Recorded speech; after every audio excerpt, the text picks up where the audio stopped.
Hello, welcome to the Leighton Inclusion Interview Show. The show is about recognizing the difference between kindness and cruelty. And we'll be talking more about kindness, especially when it comes to creation, sobriety, and rock and roll. And I'd like to welcome Ricky Byrd to the show. Hi, Ricky. How are you?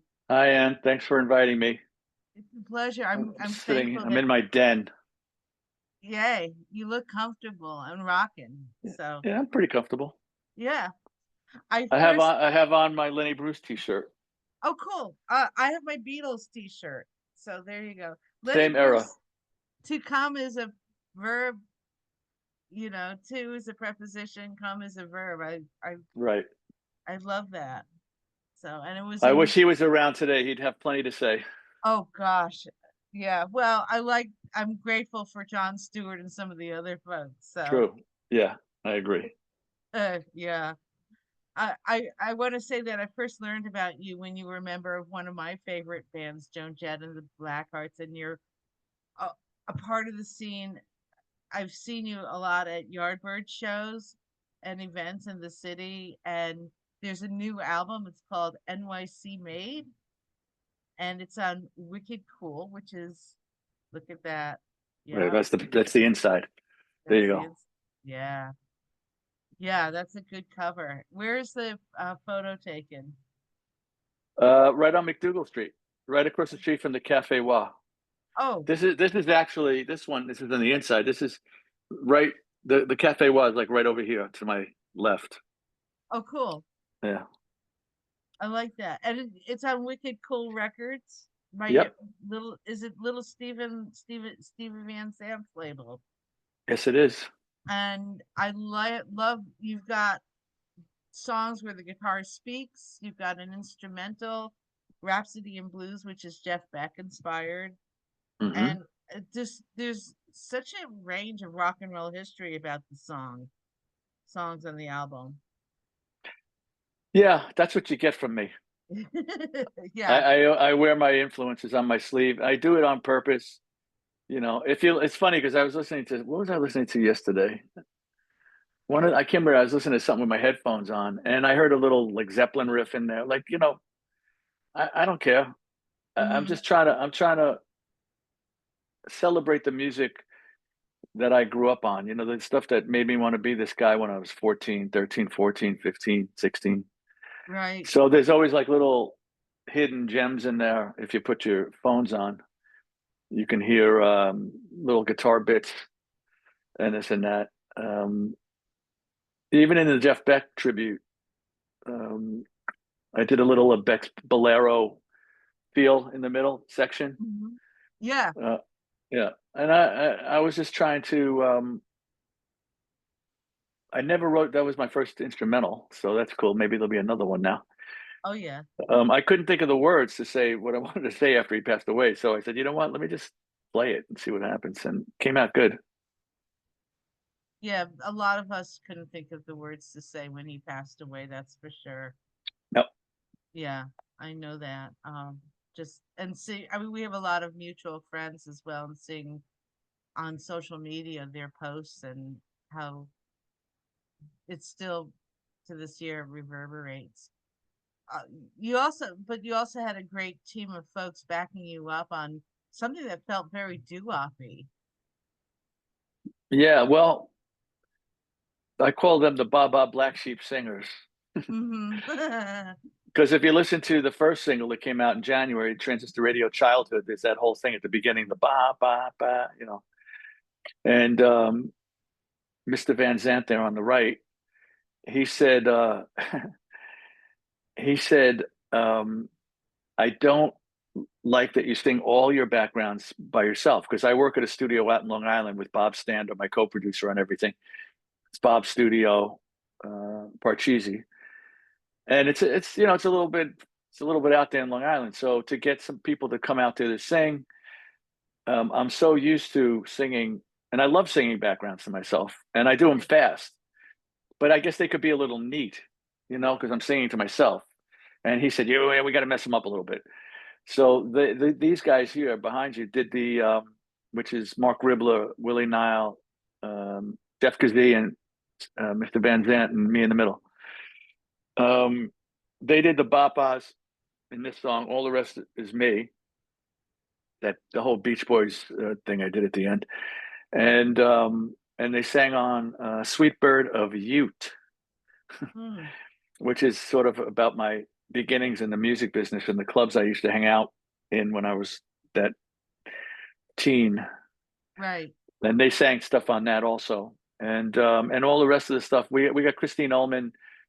They sang. I think Christine and Jeff sang on "Stay Grateful" and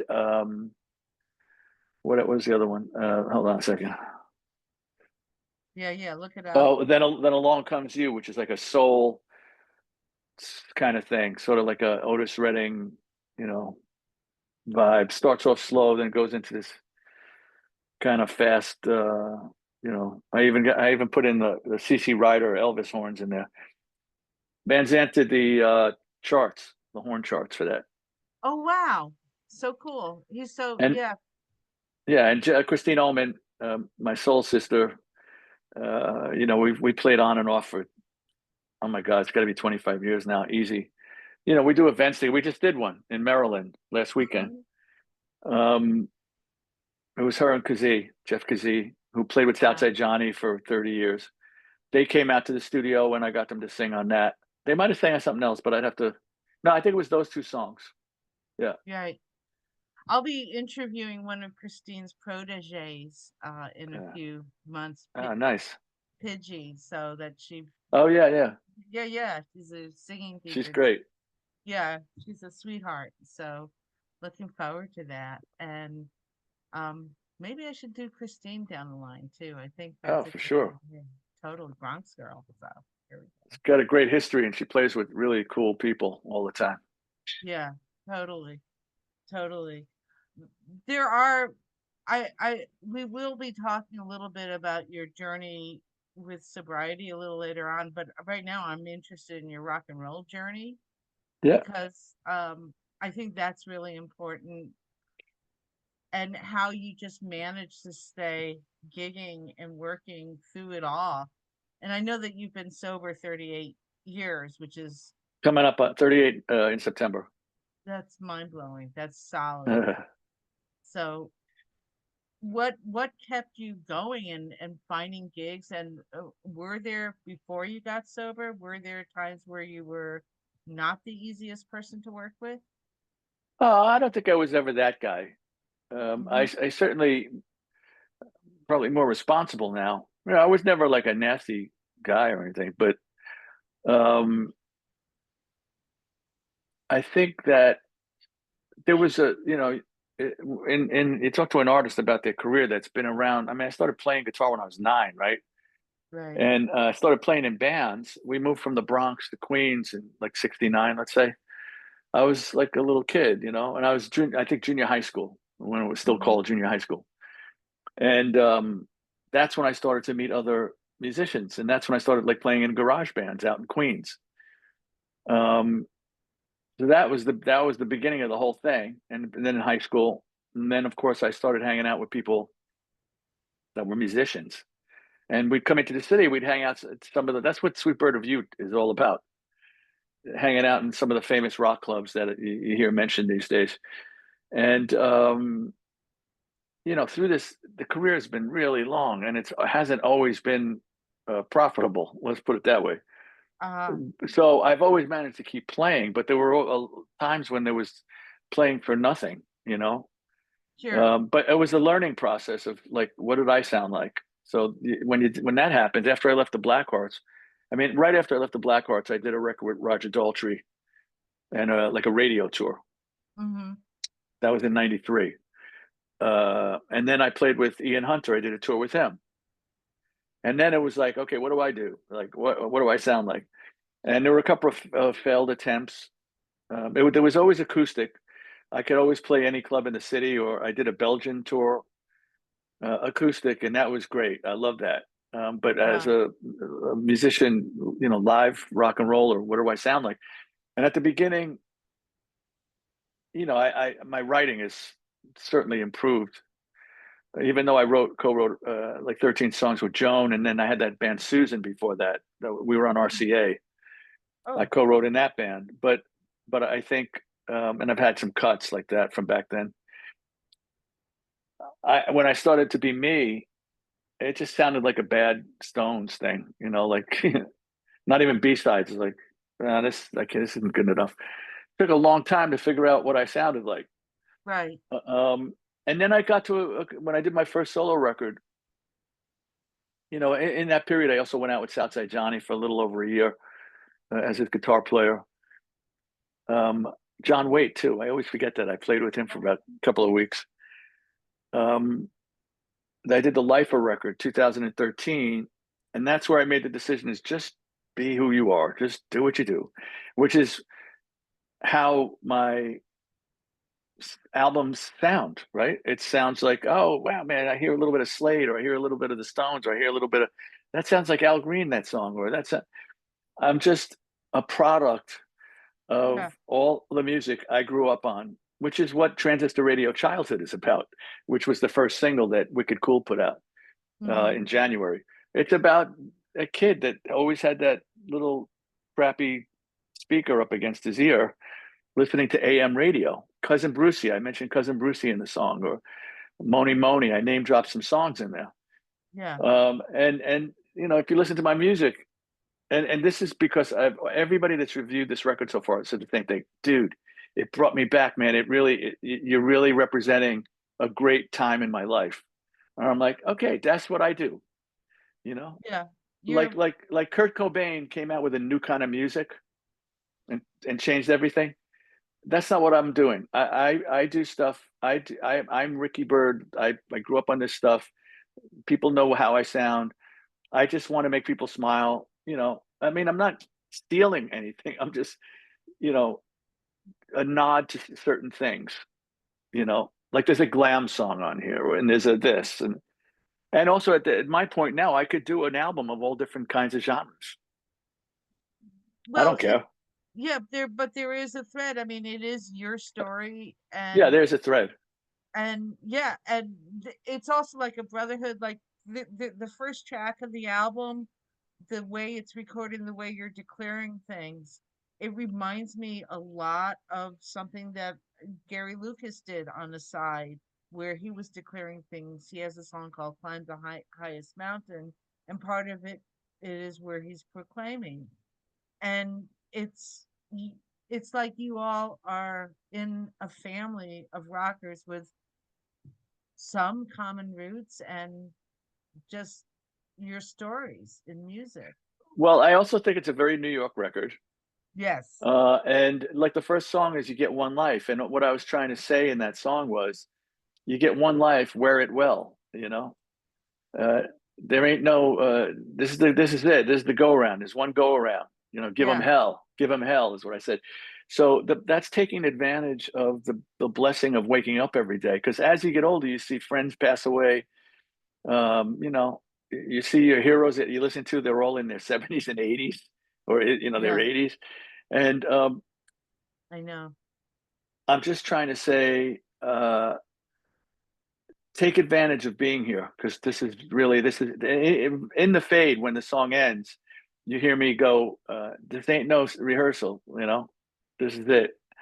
Yeah. So that's, I guess I said, I was trying to make some points on this.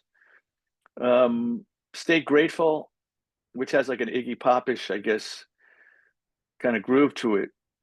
I was talking about how weird everything is right now. And in spite of that, you got to find a way to stay grateful. And where did I learn that from? I learned that from recovery, right? You don't focus on what you don't have, you focus on what you do have. Yes. So even though the shit's hitting the fan out there in the world, you got to find stuff to be grateful. Otherwise, you're going to live a miserable life. And then that takes it back to the first song, which is like, don't waste your time living a miserable life. Like, find stuff to laugh about, find stuff to be happy about. And so I guess there's all kinds of stuff. I mean, Glamdemic Blues I wrote when we were locked down, right? That's what I wrote when sounds like it.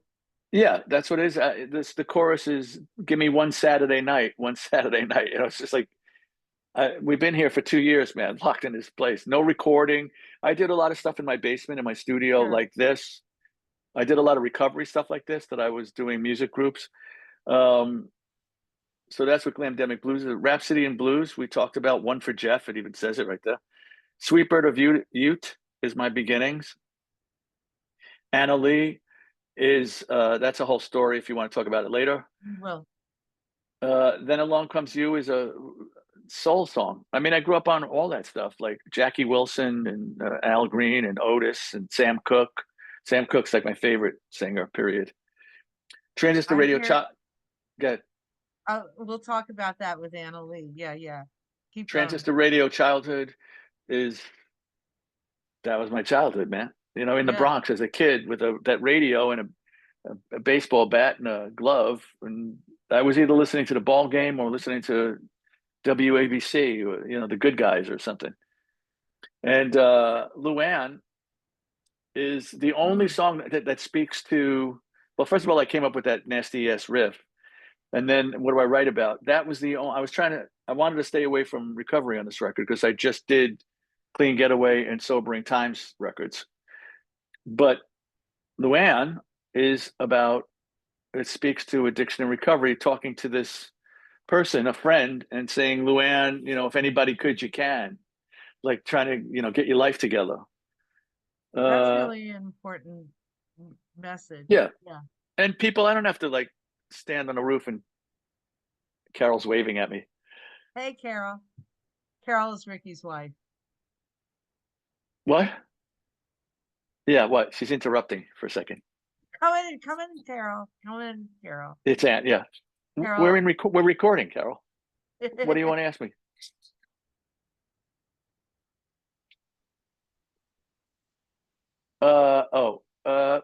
I think so. Can you wait till I finish? Thank you both.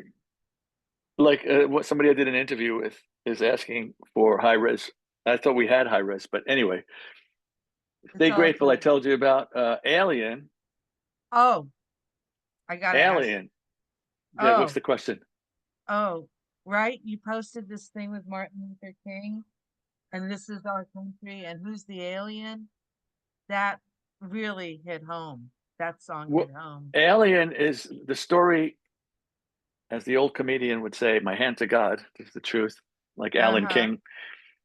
I watched The Day the Earth Stood Still on TCM, and I went to sleep, and I had a dream that I was in one of those sort of B-movie, 50s B-movie police station-y things. We're sitting at the round table at a rickety chair.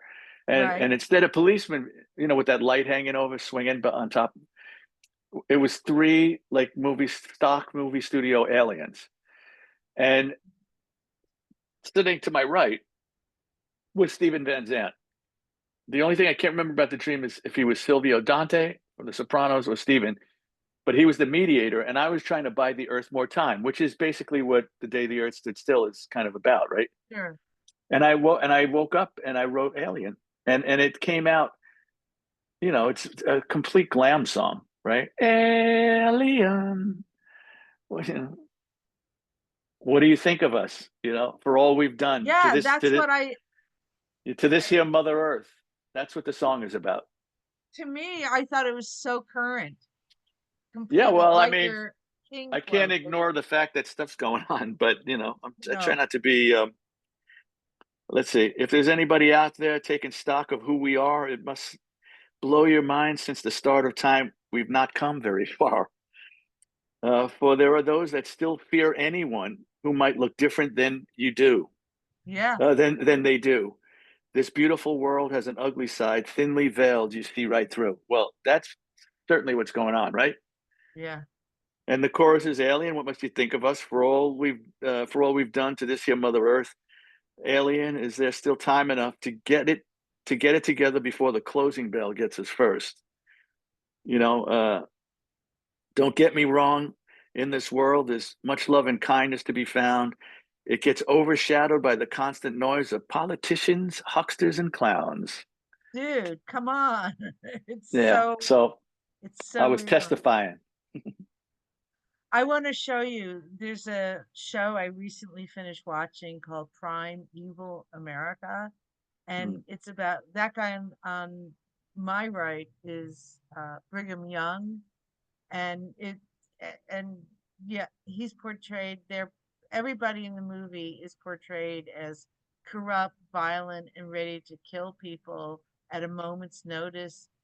But there are some people, like some of the Indian tribes, that are loving, and some of the white people that are moving out west. Actually, they're taking an Indian girl with her that's the Indian father had cut off her tongue so she Ugh. communicated. Yeah, it's a harsh movie, cruel. It's like Escape from New York magnified. If you remember that movie, the John Carpenter movie, that seemed to predict a lot of what's going on. It's dark. It's a show of betrayal, violence, and yet there are some people that still find pure hearts in there. How do you do that? I mean, you're doing it. You talked about. I just never had that gene, you know. Um, I mean, until we figure out that under the flesh we're all the same, we're Mhm. never going to get through this because, and it's all based on fear, you Yeah, know. They're going to take my jobs. They're going to do this. That's going to this is going to change, and it's like, wow, settle down, you know. Yeah, but this, if you read between the lines and some of the stuff that's gone on in this country and in the world, yeah, there's a lot. It's a horror show. There's a lot of wonderful. Life is gorgeous, yeah, but there's been periods in this world, and maybe we're going through it now, where there's some really bad choices being made, and bad ideology of you know, how to treat people. yeah. And I'm just, it's not my thing, you know. Like I'm very upset about seeing people suffer. Even before recovery, Right. I hate seeing people suffer. You know, like there's no need for it. There's so much money in this world. The fact that anybody sleeps on on a train platform is just out of this. It just doesn't make sense to me. But there's so many reasons for everything, and there's so much red tape that, you know, when you have a country, it's like that same thing of, like, you know, NYC made. I called it that because I am, and it was, and also I kind of didn't like the fact that my city was getting kind of pissed on last year by, you know, politicians around the country, like Mm. exaggerations. And I mean, there's, what is it, 8.7 million people in New York City, something like that. Something like that. There's bound to be crime. Yeah. I mean, I was a teenager in the 70s. I had a knife put to my throat around the corner from Max's Kansas City. Um, it's just, I mean, you get that amount of people, there's bound to be bad apples in there. That doesn't mean the city is like horrendous.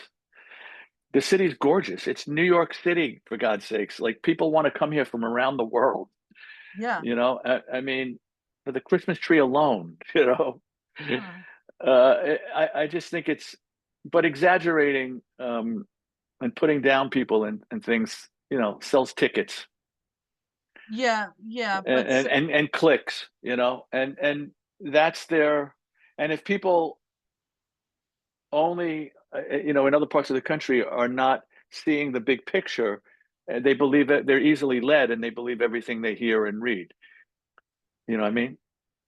yeah. What's the And saying? I don't believe anything I read, and only half of what I see. Isn't that the saying? but it's also, I mean, you can find the good people in your world Of too. course.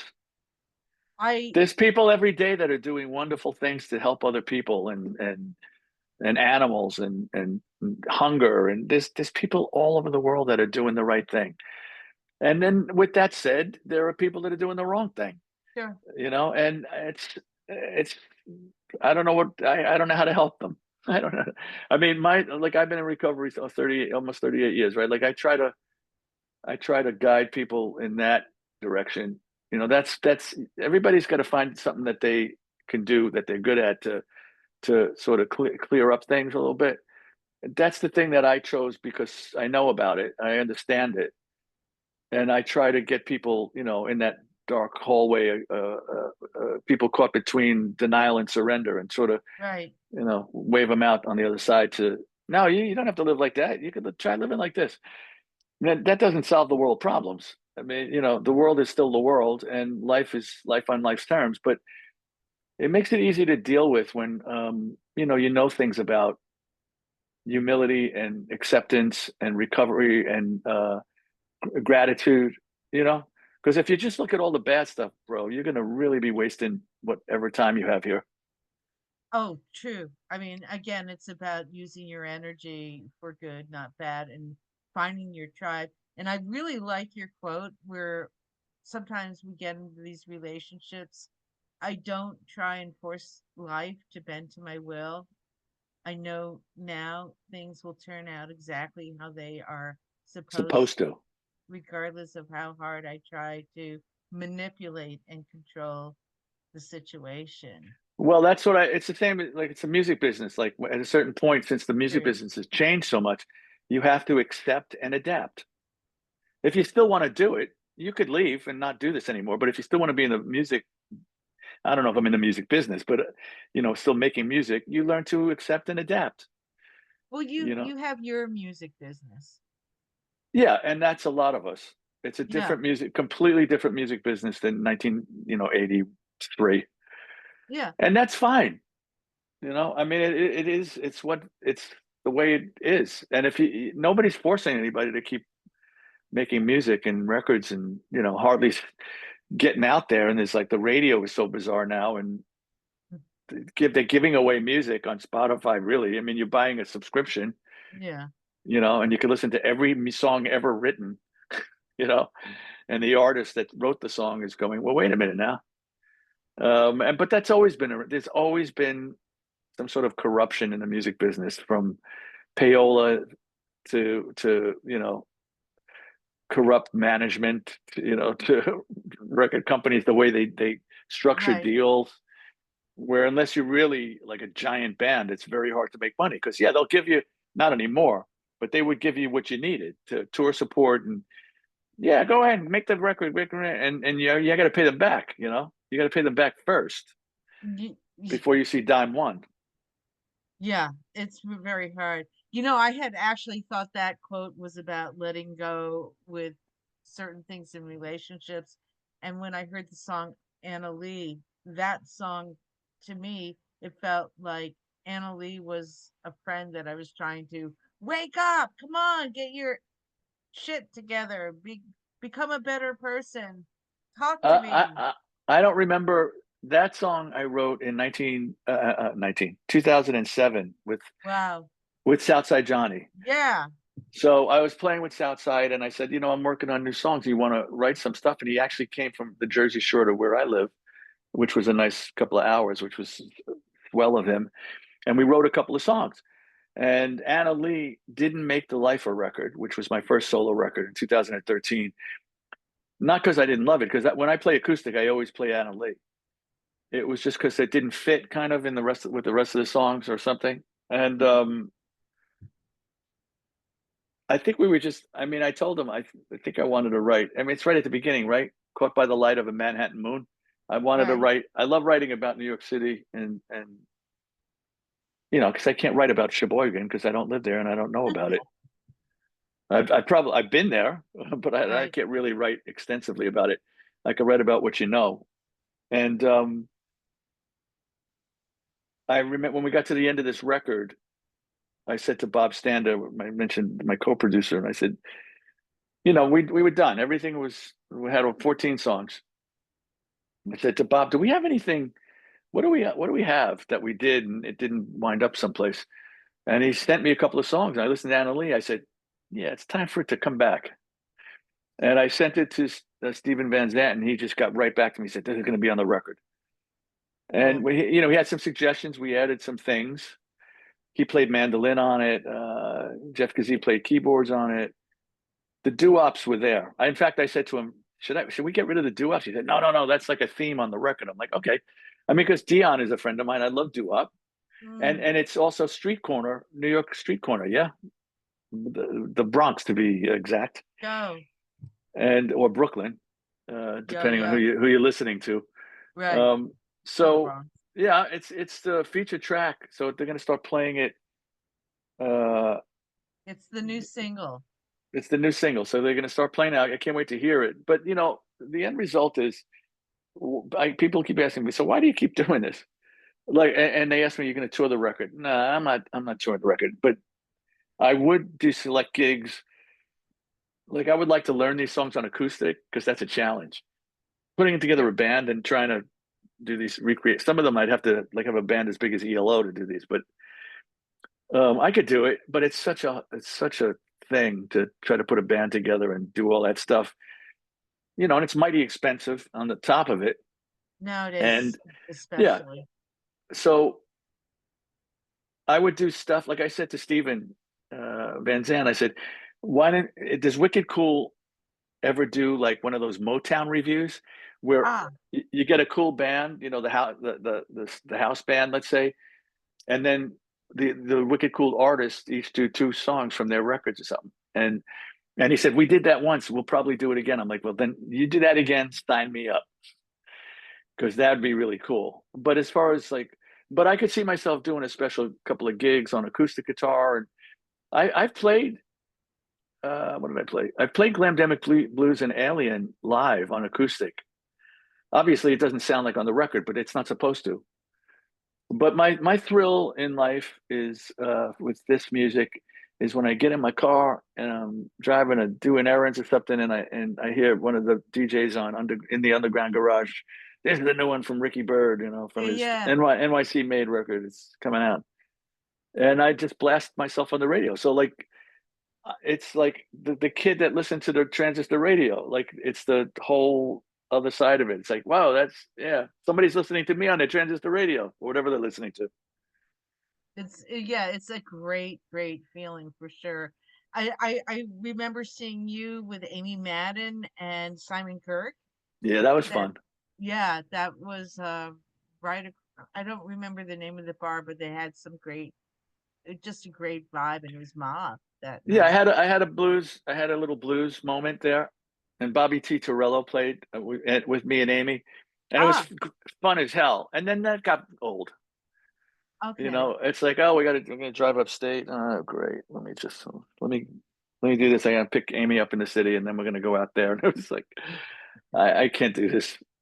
I love doing events. Like I just came Hmm. back from Silver Spring, Maryland. I did this rock and roll for children event. Right. And I got to, as kids with The cancer, student. it raises money so the parents they could stay at the hospital. Like there's a special hotel part of it. Right, right. Um, or recovery events, I'll do that forever. Or doing my recovery music groups, if I could get back into doing that, going to treatment facilities around the country and sitting in front Oh of, yeah. I love that. And What that's are fine for me. what are like some of your various recovery groups called, and you go to treatment facilities around the Yeah, it's country? just a recovery music group. It's my recovery troubadour recovery music group. So, yeah, I would go to like a treatment facility, in Jersey or in Baltimore or here or there, and I would go to the treatment facility and I would sit in front of could be 30 clients. It could be men and women. It could be just a men group. Then later I do the women's group. It could be 100 people, and I play songs off of Clean Getaway and Sobering Times. I'd Right. like to, if anybody's listening, they want me to come to the treatment facility. I'm easy to find. Absolutely. And the two records are available digitally, and I don't know that physically on Clean the Getaway and Sobering Times was the last one. and And I did those records because I started doing the groups first. right. And then the people in treatment said, how do we take this music home? And eventually I said, well, I guess I got to record them. And that's where those two records came from. And every record I do, uh, Little Steven's Underground Garage, always, I have a coolest song in the world. He thank the Lord he likes what I do. Yeah. rickybird.bandcamp.com for those Yeah, songs. there's that. Yeah, There's stuff yeah. on there. There's stuff everywhere, man. There's stuff on YouTube. There's stuff on Spotify. Oh yeah. Ricky, go to rickybyrd.com. The minute the record comes out, I don't know, when does this Great. air? This is to this show is debuting April 8th, so your Okay, record is out. okay. So my record is coming out tomorrow, which is March 28th. Yeah, we're As taping a- the as of 27th. tomorrow, I will be selling signed copies of NYC made vinyl or CD at rickybyrd.com. Yeah. And I always put packages together. So I'm going to throw like, you get the vinyl. I'm going to throw like a Sobering Times record in there signed. I got new Oh, nice. NYC made guitar picks. I got new 8x10s I'll sign. I got new stickers. I'm always throwing swag and stuff, but you really want to get this because it's on red vinyl. Look at that. Wow. Isn't that cool? Yeah. A lot of folks have these record players. Why is sobriety They're called such turntables, honey. sorry, record Record players, players. turntables. I'm Record player sorry. is what you had when you were like 9. A record Oh, player. okay. Okay. Turntable is when you got serious. Stereo systems. Yeah, yeah, okay. I'll raise you one. So just tell me why sobriety is so deep inside of you. It's as Oh my God, yeah, it's because as I'm still alive. oh, brilliant. I mean, no doubt I would have not lasted this long. I stopped in 87, Right. you know, and I was quite the user, drugs and alcohol. So yeah, I don't think I could. I mean, I had a couple of near-death experiences, and somehow I made it through. And here I am, almost 38 years later. Don't miss it at all, And in fact, the great thing about recovery and working some sort of recovery program, you can imagine in the last 38 years, stuff has happened, right? Yeah. Like you have money, you're broke, people. Like I said, my mom just passed away, my stepfather just passed away. Not once in all this time have I thought about, you know what, I'd like a Jack Daniels and a line of blow. Not Right. once. Doesn't even exist in my brain. You have endurance. That's what it is. Well, And you learn how to work it, You learn how to deal with stuff, life on life's terms. That you right. learn in that you learn in recovery if when you work a recovery program of some sort. You learn how to deal with what comes down the highway without picking up. And Right. and that I've done well. Now, I'm not saying that I haven't acted out. Like if something bad happens, I may buy a guitar I can't, which is too expensive and I don't need anymore. But that's the Sure. same thing, right? It's like it's not. I mean, it's instant gratification. Oh, so It's like thinking it make myself through. feel good. So thinking it through is one of the things that you're encouraging us to do with Yeah, I'm not that life. successful with the guitars though. Well, what happens is if you look at a guitar, if you're on your phone hmm and you find a guitar like that comes up like in some of these like music apps, Right. like even eBay or something, and you know what, I always wanted one of these, and you find it. The way the algorithms go, it'll start winding up on your social media Yes. pages. Yes. And if it shows up enough times, I could only put off hitting buy now for so long. So it takes a lot of restraint for me to do it. In fact, I Right. was just about to purchase an acoustic guitar that I saw Keith Urban use on that Nashville show the other day. Oh wow. A really small Australian made acoustic guitar, because when I travel, here's some inside stuff. With an acoustic guitar, you don't want to bring one of your good guitars because they don't care. And you can't Like if it doesn't fit overhead, then they take it and they put it where they check it, gate check, where unless you have like a hard shell crazy case, and that's a whole dragging around thing. These mini guitars, you could put them in the overhead, and they fit. So you have a better chance of not having to go through a whole spiel with somebody. Well, do you remember I Love Rock and Roll? Well, that was me on guitar. So can I put my guitar in the closet? You're trying to like negotiate with the flight attendants, Right, right. you know. So I saw Keith Urban use it, and I went, huh, that sounds that sounds great. And I found one on this app called Reverb, and I was about to hit buy. And I don't want to tempt you. No, I I've made the don't. decision.